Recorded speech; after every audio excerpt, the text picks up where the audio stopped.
요즘 들어 계단을 오를 때 예전처럼 힘이 나지 않으신가요? 아니면 무거운 짐을 들 때 팔이 떨리거나 바닥에서 일어나기가 힘들어지신 경험 있으신가요? 실은 이것이 모두 같은 원인에서 비롯됩니다. 바로 근육 손실입니다. 충격적인 통계가 하나 있습니다.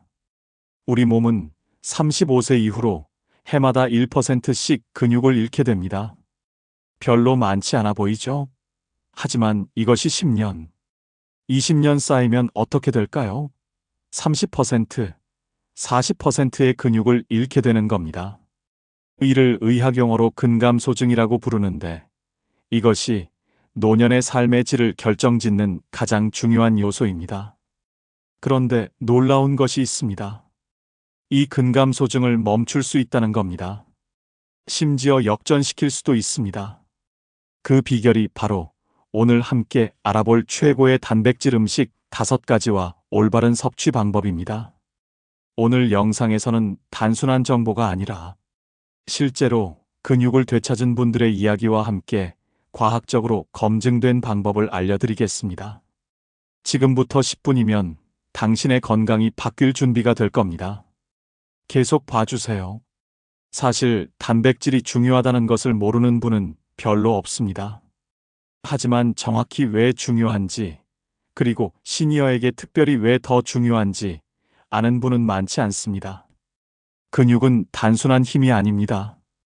근육은 우리 몸의 대사 공장입니다.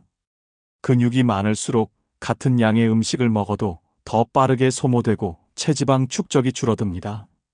근육은 또한 혈당 조절을 돕습니다.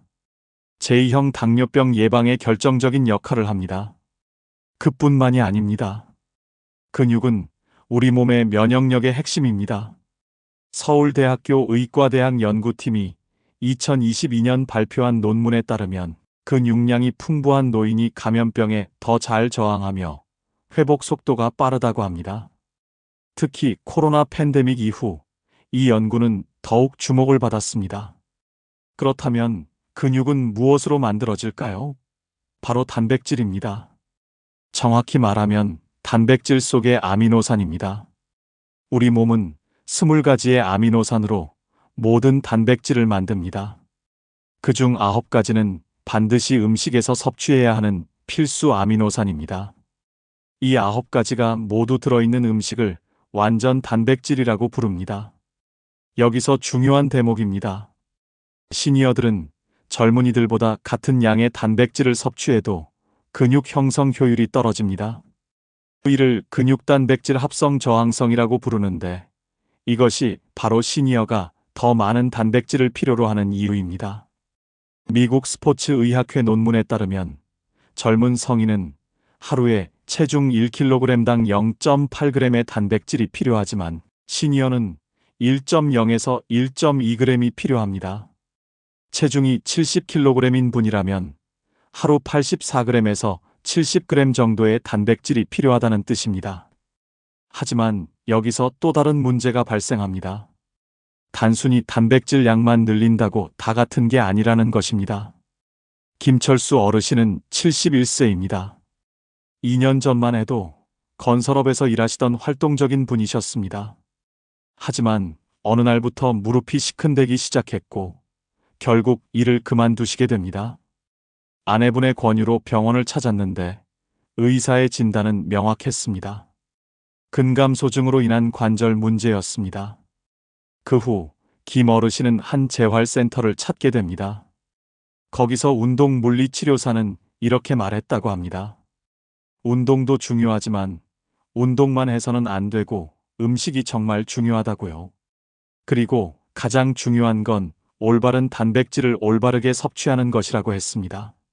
어르신은 그 당시 하루에 30g 정도의 단백질만 섭취하고 있었습니다. 주로 국과 밥으로 끼니를 때우고 있었던 거예요. 그 이후 6개월간 매일 단백질 70g을 섭취하고 간단한 저항 운동을 병행한 결과가 놀라웠습니다. 다리 근육이 눈에 띄게 증가했고 무릎 통증이 70% 이상 감소했습니다. 가장 놀라운 건 1년이 지난 지금 어르신은 손자들과 함께 산행을 다니고 계신다는 겁니다. 이것이 올바른 단백질 섭취의 힘입니다. 이제 그 구체적인 5가지 음식이 무엇인지 알아보겠습니다. 먼저 첫 번째 음식은 계란입니다. 계란은 단순한 음식이 아닙니다.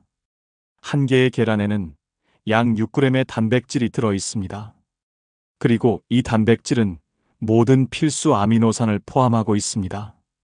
하버드 의대 영양학과가 2020년 발표한 연구에 따르면 계란의 단백질은 우리 몸에서 가장 높은 생물학적 가용성을 가지고 있습니다. 생물학적 가용성이라는 것은 섭취한 단백질 중 실제로 우리 몸에서 근육으로 전환되는 양을 뜻합니다. 계란은 이 수치가 100에 가까워서 모든 음식 중 거의 최고입니다. 또한 계란에는 콜린이라는 성분이 들어 있습니다.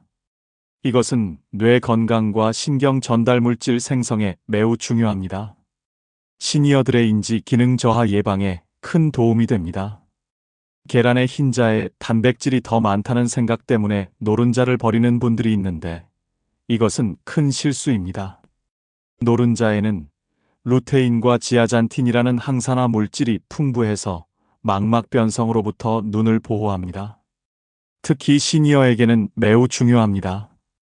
그렇다면 계란은 하루에 몇 개를 먹는 것이 좋을까요? 건강한 시니어라면 하루 1개에서 2개 정도가 좋습니다. 계란에 콜레스테롤이 있다고 걱정하시는 분들이 있지만 미국 심장학회의 최신 가이드라인에 따르면 계란의 콜레스테롤은 실제 혈중 콜레스테롤에 큰 영향을 주지 않습니다. 가장 좋은 조리법은 무엇일까요? 계란은 어떻게 조리하든 단백질 함량은 비슷합니다.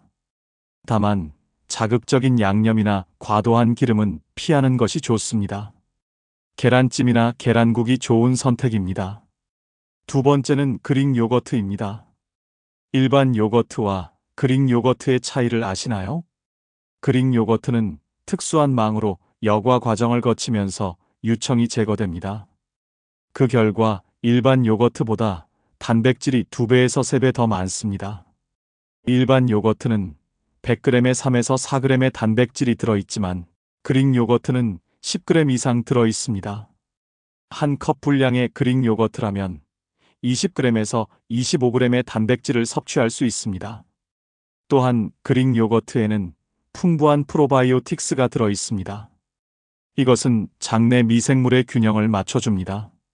시니어들은 나이가 들면서 장 운동성이 떨어지고 변비가 흔해지는데 그릭 요거트의 프로바이오틱스가 이를 개선합니다.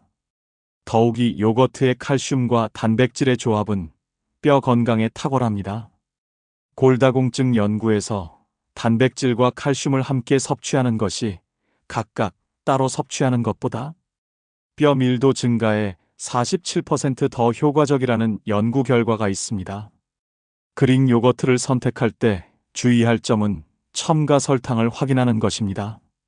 시중에 판매되는 그릭 요거트 중에는 설탕이 과다하게 들어있는 제품들이 많습니다. 라벨을 확인해서 무가당 제품을 고르거나 첨가 설탕이 10g 이하인 제품을 추천합니다. 가장 좋은 방법은 그릭 요거트 위에 신선한 베리류를 올려 먹는 것입니다. 블루베리나 딸기 같은 베리류는 항산화 성분이 풍부하고 자연스러운 단맛도 더해줍니다. 세 번째는 연어입니다. 연어 100g에는 약 25g의 단백질이 들어 있습니다. 이는 닭가슴살과 비슷한 수준입니다. 하지만 연어가 닭가슴살보다 우수한 이유는 오메가3 지방산 때문입니다.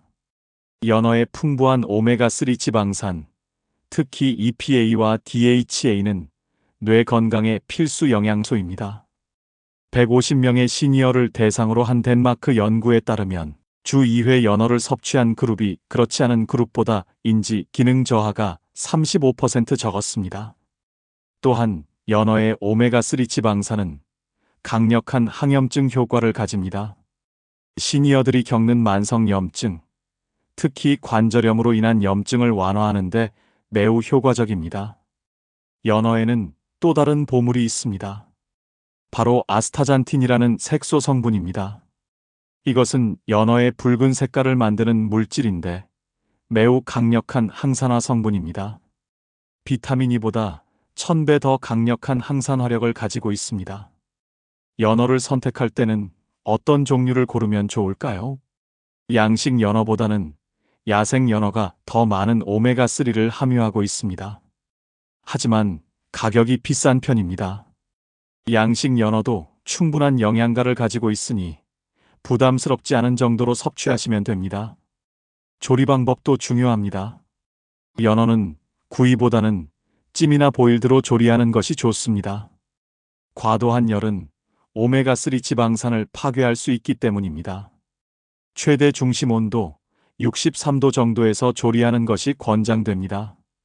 시니어들이 자주 걱정하는 수은 함유량도 알려드리겠습니다. 연어는 생선 중에서도 수은 함유량이 가장 낮은 편입니다. 주 3회까지 안전하게 섭취할 수 있습니다. 네 번째는 두부입니다. 두부는 아주 특별한 음식입니다. 특히 아시아 문화에서 오래 소비되어 온 음식이죠.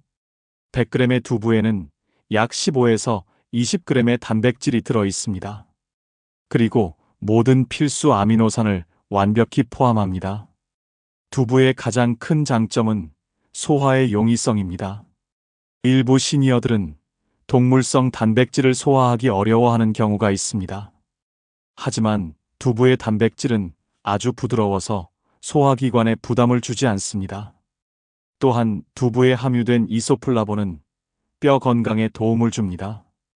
폐경 이후 여성 호르몬 감소로 인한 뼈 손실을 완화하는 데 효과적입니다. 두부를 먹을 때는 반드시 어떤 채소와 함께 먹어야 합니다. 특히 그린 리프 채소가 좋습니다. 시금치나 케일 같은 어두운 초록색 채소에는 흡수성이 좋은 칼슘과 마그네슘이 풍부합니다. 이들이 두부의 단백질과 함께 섭취되면 뼈 건강과 근육 유지에 시너지 효과를 냅니다. 다섯 번째는 저지방 우유입니다. 한 잔의 저지방 우유 240ml에는 약 8g의 단백질이 들어 있습니다. 그리고 무엇보다 중요한 것은 칼슘과 비타민 D의 조합입니다. 많은 우유 제품에는 비타민 D가 강화되어 있습니다. 이 조합은 뼈와 근육 건강의 황금 비율입니다. 특히 시니어들이 충분한 햇빛 노출을 받지 못하는 경우가 많으므로 강화 우유를 통한 비타민 D 섭취는 매우 중요합니다. 전유와 저지방 우유 중 어느 것이 좋을까요? 단백질 함량은 거의 비슷합니다. 다만 콜레스테롤이나 포화지방을 걱정하신다면 저지방 우유가 나을 수 있습니다. 우유 대신 두유를 마시시는 분들도 있으시죠? 두유도 좋은 선택입니다. 다만 단백질 함량을 꼭 확인해야 합니다. 일부 두유 제품은 단백질이 많지 않으니까요. 단백질 섭취 시 주의사항입니다. 이제 중요한 부분입니다. 아무리 좋은 단백질을 먹어도 제대로 섭취하지 않으면 효과가 반감됩니다. 첫 번째 주의사항은 한 끼에 섭취하는 양입니다. 시니어들은 한 끼에 20g에서 30g의 단백질을 섭취하는 것이 근육 단백질 합성에 최적입니다. 만약 하루 84g의 단백질이 필요하다면 이를 하루 3끼에 고르게 나누어 섭취하는 것이 30g씩 섭취하는 것보다 훨씬 효과적입니다. 한국과학기술원의 2023년 연구에 따르면 단백질을 균등하게 분산해서 섭취한 그룹이 그렇지 않은 그룹보다 근육 합성이 23% 더 효과적이었습니다. 두 번째 중요한 점은 탄수화물과의 조합입니다. 단백질 음식을 섭취할 때 반드시 복합 탄수화물과 함께 먹으세요. 예를 들어 계란을 먹을 때는 통곡물빵이나 현미밥과 함께 먹으면 단백질의 흡수가 더 효율적입니다.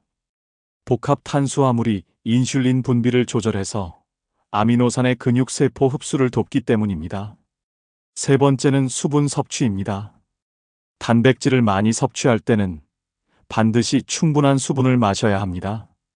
단백질 대사는 신장에 부담을 주는데 충분한 수분이 이를 완화합니다. 건강한 시니어라면 하루에 2리터 정도의 물을 마시되 단백질을 평소보다 많이 섭취할 때는 하루 2.5리터에서 3리터가 적절합니다. 하지만 신장 질환이 있는 분들은 반드시 의사와 상담 후 조절해야 합니다. 네 번째는 섭취 시간입니다. 최적의 섭취 시간은 아침입니다.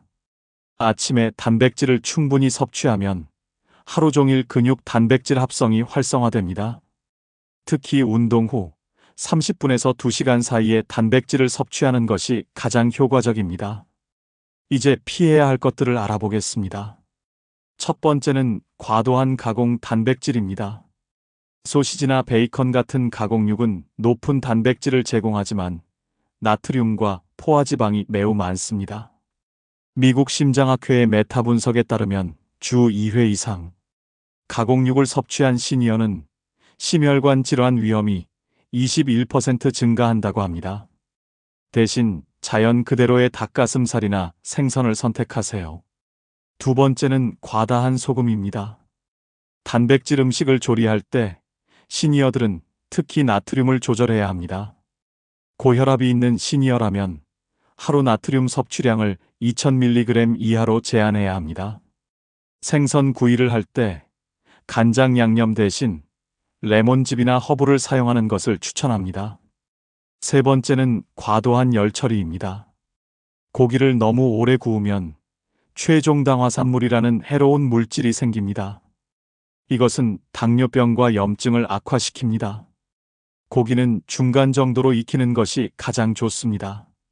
네 번째는 약물과의 상호작용입니다. 오아파린 같은 항응고제를 복용 중인 분들은 비타민 K가 많은 시금치나 케일의 섭취량을 일정하게 유지해야 합니다. 와파린의 효과에 영향을 줄 수 있기 때문입니다. 또한 일부 혈압 약물은 칼륨 수치에 영향을 줄 수 있으므로 칼륨이 많은 음식을 많이 섭취하기 전에 의사와 상담하세요. 일부 시니어들은 단백질을 많이 섭취했을 때 소화 문제를 겪습니다. 첫 번째 문제는 복부 팽만감입니다. 단백질을 갑자기 많이 섭취하면 가스 생성이 증가할 수 있습니다. 이는 대장균이 소화되지 않은 단백질을 분해할 때 발생합니다.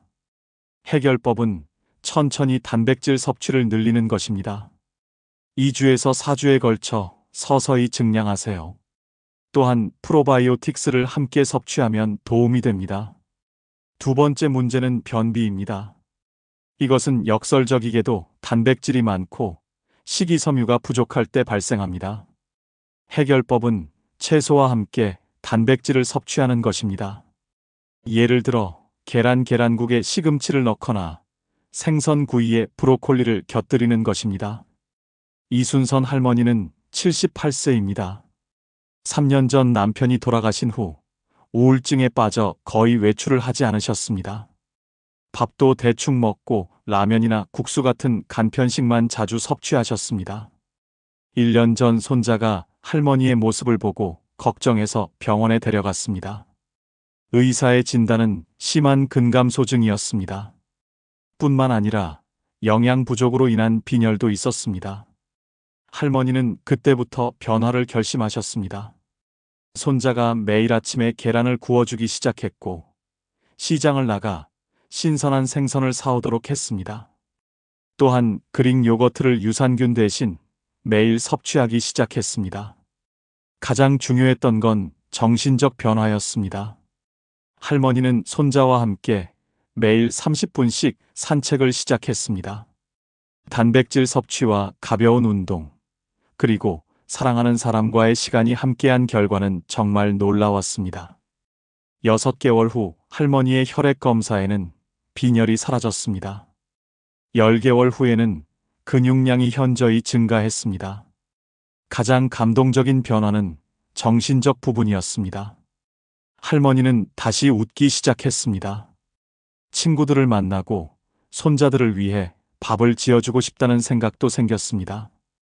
현재 이순선 할머니는 78세지만 70세처럼 행동하고 있다고 합니다.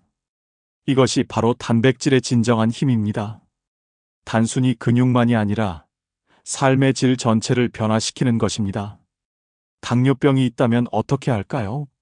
당뇨병 환자도 충분한 단백질이 필요합니다. 오히려 단백질은 혈당을 급격히 올리지 않기 때문에 좋습니다. 다만 주의할 점은 가공육을 피해야 한다는 것입니다. 생선과 가금류, 그리고 두부는 당뇨병 환자에게 특히 좋습니다. 또한 단백질 음식에 항상 복합 탄수화물과 식이섬유를 함께 섭취하세요. 이것이 혈당 상승을 완만하게 합니다. 일부 당뇨병 약물은 칼륨 수치에 영향을 줄 수 있으므로 칼륨이 많은 음식의 섭취량은 의사와 상담해서 결정하세요. 신장 질환이 있다면 단백질 섭취를 조절해야 합니다. 신장 질환의 정도에 따라 다르지만 초기 단계라면 의사의 지시에 따라 단백질을 적당히 제한하면서도 질 높은 단백질을 섭취하세요. 그릭 요거트의 경우 칼륨이 많을 수 있으므로 의사와 상담이 필요합니다. 달걀은 신장 친화적인 음식이므로 좋은 선택입니다. 골다공증이 있다면 단백질과 칼슘이 매우 중요합니다.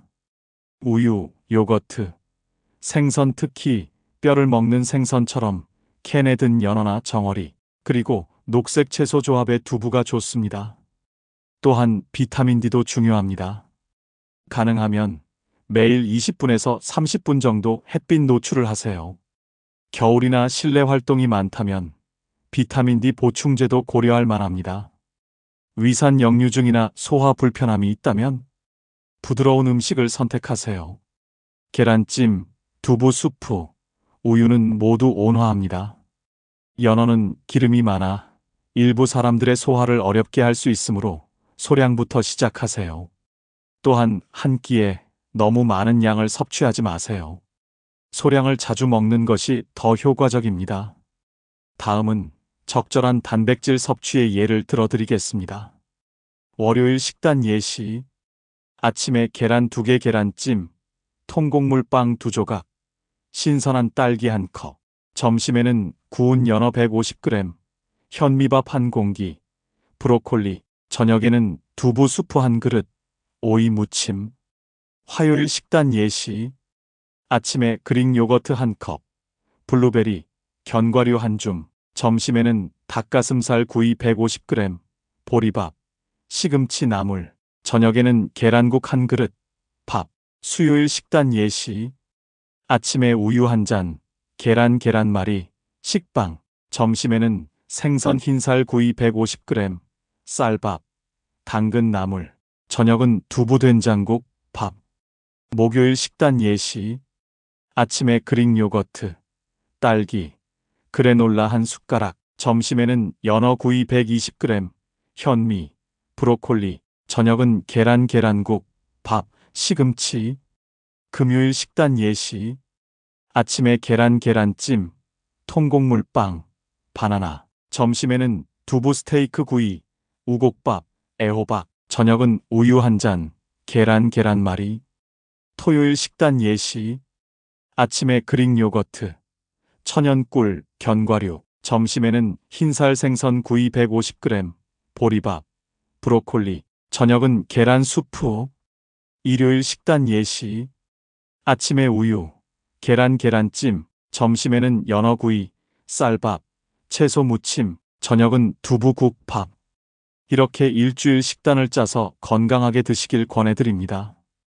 지금까지 우리는 시니어 건강의 핵심, 단백질 섭취에 대해 알아보았습니다. 계란, 그릭 요거트, 연어, 두부, 우유. 이 5가지 음식을 알았습니다. 그리고 단순히 먹는 방법만이 아니라 효과적인 섭취법, 주의사항, 그리고 실제 사례들을 봤습니다. 하지만 가장 중요한 것은 이 정보를 행동으로 옮기는 것입니다. 당신이 지금 몇 살이든 지금까지 얼마나 방치했든 관계없습니다. 우리 몸은 항상 변할 준비가 되어 있습니다. 제가 소개한 김철수 어르신도 이순선 할머니도 모두 70대 이상이었습니다. 그들도 처음에는 의심했을 겁니다. 이 나이에 뭐가 바뀌겠어라고요. 하지만 그들은 시작했습니다. 그리고 변했습니다. 지금 이 순간이 시작할 최고의 시점입니다. 내일 아침 계란을 하나 구워보세요. 내일 점심 생선을 한 입 드셔보세요. 내일 저녁 그릭 요거트를 맛보세요. 작은 시작이 모여서 당신의 몸을 바꿉니다. 그리고 당신의 삶이 바뀝니다. 계단을 힘들지 않게 올라갈 수 있습니다. 손자들을 안을 때 힘을 느낄 수 있습니다. 자기가 하고 싶은 일을 할 수 있는 자유를 되찾을 수 있습니다. 이것이 단백질이 주는 가장 큰 선물입니다. 건강한 노년은 그냥 오는 것이 아닙니다. 작은 결정들이 모여서 만들어집니다. 오늘 당신의 결정이 1년 후, 5년 후에 당신을 결정합니다. 영상이 도움이 되셨다면 구독과 좋아요 부탁드립니다. 늘 건강하시길 응원합니다.